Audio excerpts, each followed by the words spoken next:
Voilà, bonjour, c'est bon? Ouais.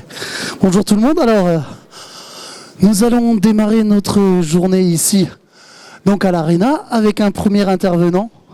Nous vous invitons à venir nous rejoindre. Et ce monsieur, justement, je lui ai posé une question parce que il est dans les métiers, il est coordonnateur de la sécurité, protection, santé, indépendance, c'est ça? Tout à fait. Et donc, je vous présente monsieur Clément Grandcourt-Frédéric. Voilà, eh bien, j'anime la région Grand Est de l'AFCO, Association française des coordonnateurs sécurité, plus exactement l'Association française des coordonnateurs santé, protection, sécurité, pour prendre le terme de la loi. Et quelle est la place de ces coordonnateurs dans l'industrie ? Puisqu'en fait, il y a deux lois qui se complètent et qui se contredisent. Mais avant, on passera après, puisque mon collègue qui devait faire l'historique est quelque part par là. Dans un salon industriel, pourquoi des coordonnateurs du BTP ou des chantiers temporaires ? Eh bien parce que nous nous occupons de tout lieu de travail.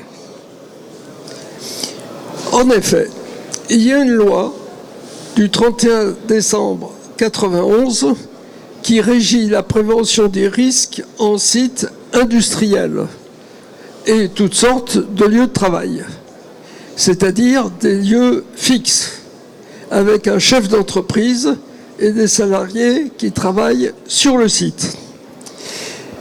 Mais il y a aussi la loi du 31 décembre 1993 qui régit la prévention des risques sur les chantiers temporaires et sur les chantiers du BTP.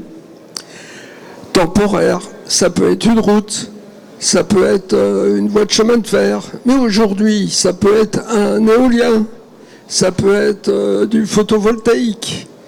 On en parlera tout à l'heure. Ces deux approches sont quelquefois incompréhensibles ou qui méritent une explication. En effet, les chantiers temporaires peuvent se trouver dans une usine, c'est-à-dire un lieu de travail. Donc il y a dichotomie entre le lieu de travail avec la prévention des risques du site industriel et le chantier temporaire avec la prévention des risques gérée par les SPS.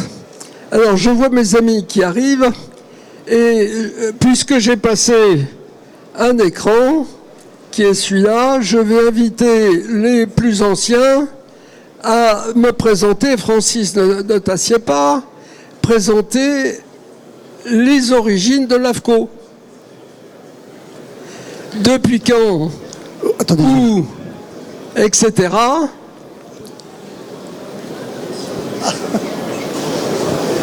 Venez nous rejoindre, venez. Venez nous rejoindre, monsieur.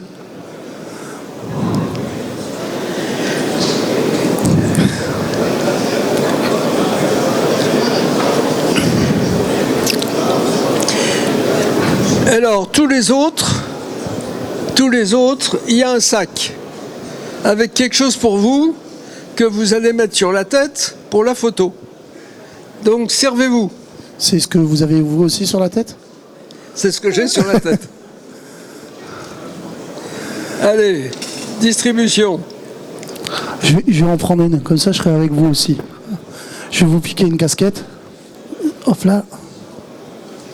Ah, c'est une casquette de sécurité en plus.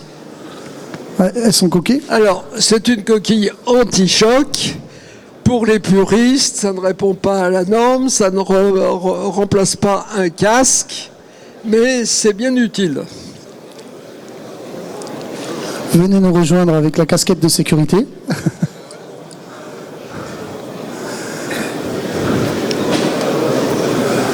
Attention au câble. Ah. Allez. Ça va? Ça va. C'est à moi de parler. Alors, parle-nous Parle-nous de l'histoire de l'AFCO, de sa fondation, où, dans quelle région, et comment est-ce qu'on en est arrivé au Grand Est. Oui, bonjour. Écoutez, la sécurité dans le bâtiment, je dis, elle a commencé par les décrets de 1965. C'était un pas avant. Puis, 30 ans après, il y a eu le décret de décembre 1994 qui donnait la coordination sécurité-chantier. La fédération de l'AFCO a été fondée aussitôt, et en Moselle, nous avons, avec quelques-uns, dont Guy Schumacher, qui a été pendant 10 ans président et que je voulais saluer, mais je vois qu'il n'est pas encore arrivé, nous avons fondé avec des anciens qui ne sont plus là. Moi, vous voyez, je suis encore un vieux débris qui arrive. Et de là, c'est... Ah, pardon. Et puis de là, d'autres régions avaient fondé des AFCO régionales. En Champagne, par exemple, ça existait, puis ils ont eu divers problèmes, ce qui fait qu'ils nous ont rejoints quelques années plus tard. Guy Schumacher, au bout de 10 ans, a cédé la place pour diverses raisons, son travail, etc. Et puis, à ce moment-là, il a été remplacé à la présidence par le regretté Gérard Schwint. Gérard Schwint qui nous a quittés il y a 2 ans. Et alors là, si vous voulez, l'AFCO régional s'est agrandi avec l'Alsace qui nous a rejoints, et puis même des départements Franche-Comté et Bourgogne qui étaient là. Donc ça représentait une région, déjà la région Grand Est, même un petit peu plus. Depuis, le nouveau président, après le départ de Gérard, c'est notre ami Frédéric Clément Grandcourt qui est là et qui s'adonne avec passion à cette occupation qui est très prenante pour la sécurité des chantiers, mais aussi pour l'association, pour aider les nouveaux, pour renseigner, pour essayer d'avoir les normes au jour le jour. Et ma foi, je le félicite. Bon, écoutez, c'est à peu près tout ce que je voulais vous dire. Tiens. Alors aujourd'hui, il y a des régions AFCO dans toutes les parties de la France qui sont fédérées au niveau national, donc par une fédération qui regroupe environ 300 coordonnateurs espèces. Donc si dans notre grande région Grand Est, on a un effectif qui demande à être renouvelé, eh bien il faut savoir qu'au niveau national, on a des effectifs qui sont tout à fait comparables avec les grandes structures que tout le monde connaît mieux. Alors voilà pour l'historique. Donc, je disais tout à l'heure, que faisons-nous, coordonnateurs sécurité, dans un salon industriel? En effet, les coordonnateurs sécurité ne s'occupent pas, à la base, des lieux de travail fixes et permanents. En effet, la loi du 31 décembre 1991 régit la prévention des risques, donc avec des préventeurs dans les établissements industriels. Mais en fait, les chantiers temporaires et les chantiers du bâtiment sont régis par la loi du 31 décembre 1993 et le décret d'application du 26 décembre 1994. Alors que se passe-t-il quand, dans un site industriel, il y a un chantier clos, comme on dit? Donc un chantier traditionnel de construction, un chantier de réhabilitation, un chantier de démolition. Eh bien, effectivement, le coordonnateur sécurité intervient pour l'organisation de la partie chantier temporaire, mais aujourd'hui, les deux activités préventeurs de l'entreprise, ingénieur, HSE, QSE, ce que vous voulez, et coordonnateur sécurité sont de plus en plus entremêlés. Parce que lorsqu'on installe 1000, 2000, 3000 mètres carrés de photovoltaïque ou bien plus dans une industrie, eh bien c'est l'ensemble des mots interdits, coactivités, qu'il faut organiser pour que l'activité industrielle fonctionne en sécurité et que l'activité de montage des panneaux photovoltaïques, par exemple, sur les toitures d'une usine en activité, se passe de façon coordonnée. Donc, aujourd'hui, le métier de préventeur et le métier de coordonnateur SPS se réunissent bien souvent sur les grands chantiers d'énergie renouvelable parce que quand on monte un éolien, qui est-ce qui travaille sur un éolien là, un de nos confrères, eh bien, il y a l'activité RTE, tranchée, il y a l'activité béton, on va mettre 6000 tonnes de béton, et il y a l'activité mécanique de monter l'éolienne. Et tout ça, ça peut être au milieu d'un champ, mais ça peut être aussi sur ou à proximité d'un site industriel. Donc les énergies renouvelables et les chantiers mixtes entre des lieux de travail et des lieux temporaires se fusionnent de plus en plus.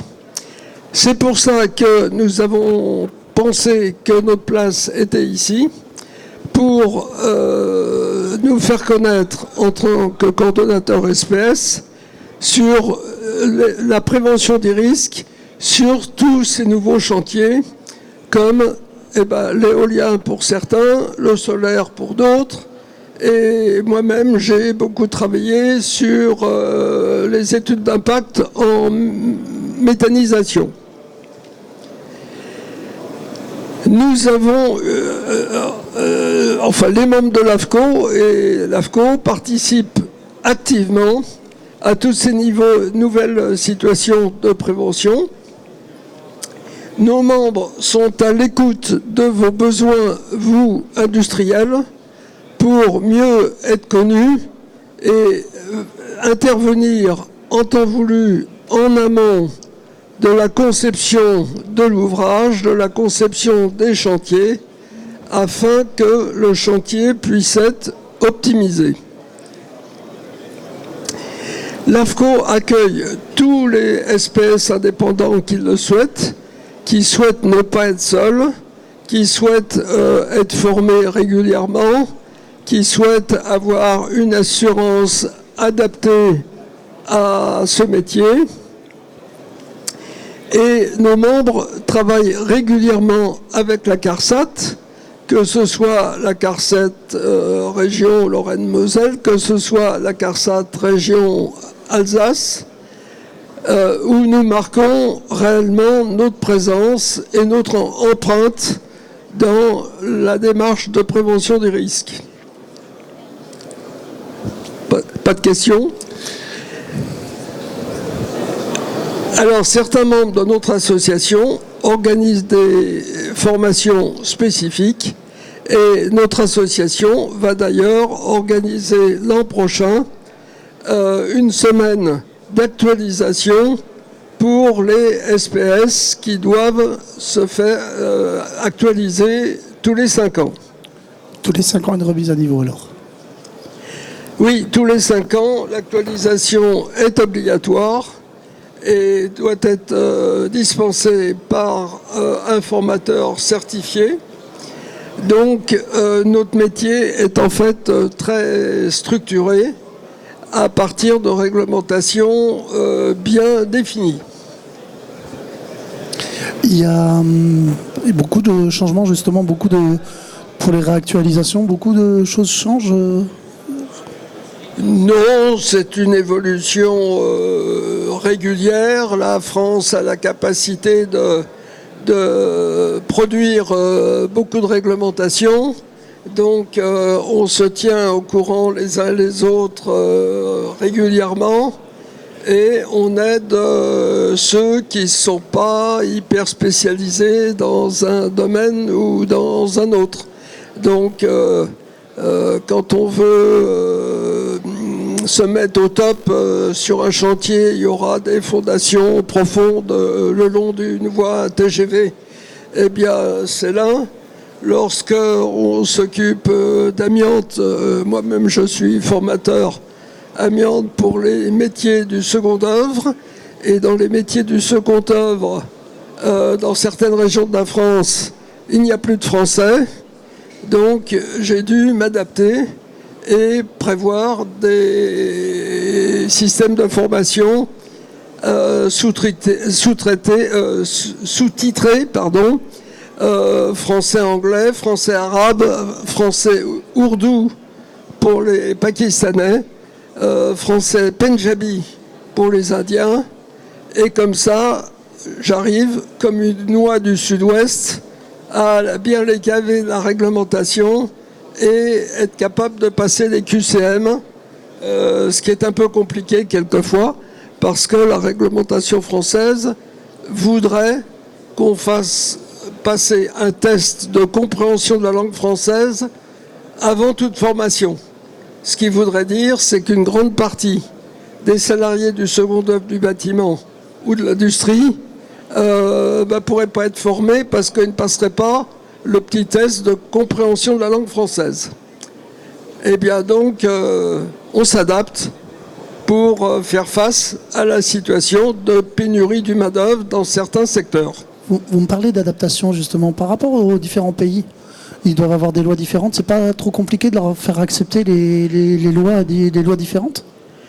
Alors, dans notre pays, on applique nos lois.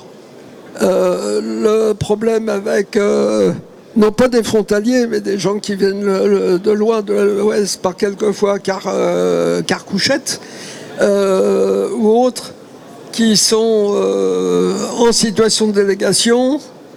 Même l'inspection du travail ne sait plus comment attaquer le problème, enfin commence à le savoir, parce qu'ils disent je viens d'un pays de l'Est, je repars dans 15 jours, donc vos lois, je ne les connais pas, je ne veux pas les connaître.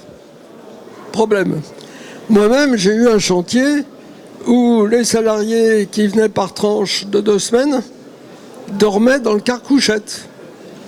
Eh bien, c'était il y a quelques années tout de même, mais on n'a rien pu faire contre cette situation d'insalubrité. Ça ne doit pas toujours être évident, justement, tous ces cas particuliers que vous venez de nous dire. Eh bien, ces cas particuliers, il faut les traiter en amont avec le chef d'établissement si c'est sur un site industriel, ou le maître d'ouvrage si c'est, par exemple, habitat social. Mais c'est vrai que quand il y a un inspecteur du travail qui arrive avec peut-être un petit quart de police, il y a tout de même des lapins qui se sauvent. Enfin, quand je dis des lapins, vous me comprenez. Donc la situation est très délicate parce que nous ne sommes pas officiers de police judiciaire et on nous demande d'être certains que tous les salariés qui sont sur le chantier sont en situation légale. Eh bien, entre 3 frères qui sont dans la région du Pendjab, qui s'appellent tous Singh parce qu'ils font partie d'une certaine religion, pour bien être certain que c'est lui, c'est pas son frère, c'est pas son cousin, si vous savez le faire, dites-moi, parce que moi qui suis tous les jours là-dedans, j'ai encore un peu de mal. Surtout, ce que vous m'avez dit avant, c'est de la prévention que vous faites. C'est pas du contrôle, c'est de la prévention, c'est ça?